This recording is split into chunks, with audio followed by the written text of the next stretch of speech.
మీకు మీకు లొల్లిలుంటే అవి సభలల్లా, మీటింగ్‌లల్లా జూసుకోర్రి.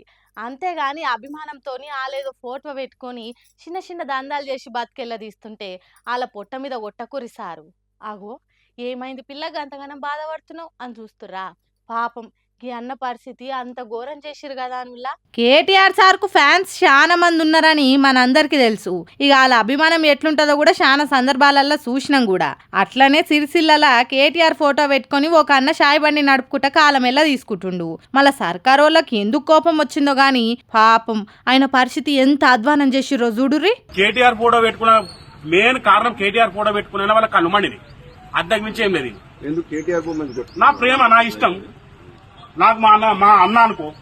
ఇది మరి ఇంత దారుణమైన సిరిసిల్ల మొత్తం నాశనం అయిపోయింది. గరీబోడు బతకకుండా అవుతుంది. కానీ ఎత్తా వాళ్ళకి అధికారులకు ఇస్తారు. రోజు 300-400 ఇవ్వను. నాకు వేరే పని చేసేదా కాదు. మున్సిపాలిటీలో ఛాయ్ పెడతా, వాళ్ళకే కమిషనర్కి ఇస్తా, కలెక్టర్ గారికి రోజు ఒక ఛాయ్ ఇచ్చేస్తా. ఏం ఘోరమయ్యా ఇది. అభిమానంతోని ఆయన ఏదో ఒక ఫోటో పెట్టుకొని చిన్నపాటి బేరం నడుపుకుంట సంసారం ఎల్లదీస్తుంటే అసోంటి మనిషికి అన్యాయం చేయాలని ఈ సర్కారోళ్ళకి ఎందుకు అనిపించిందో. కేటీఆర్ నా అన్న, నా అభిమానం అది.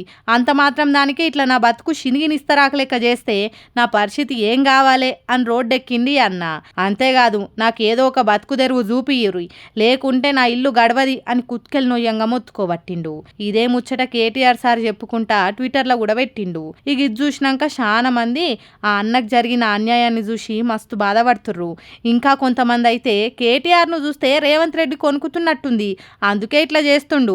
కానీ మీరు అట్లా చేస్తే హీరో కాదు, అట్టిగా మందిల కమిడియన్ అవుతారు, చూసుకోర్రి అని నవ్వుకుంటుర్రు. ఎక్కిరిచ్చేటోళ్ళ ముందే బోర్ల పడ్డట్టు మళ్ళీ సర్కారు ఎందుకు ఇట్లా చేస్తుందో వాళ్ళకే తెలవాలే గాని అట్టిగా మందిలా ఆల పాతారని ఆల చేతులతోనే పలసగా చేసుకుంటుర్రుగా అని మాట్లాడుకుంటుర్రు. పాలిటిక్స్ ను బాగా ఫాలో అయ్యే పెద్ద మనుషులు.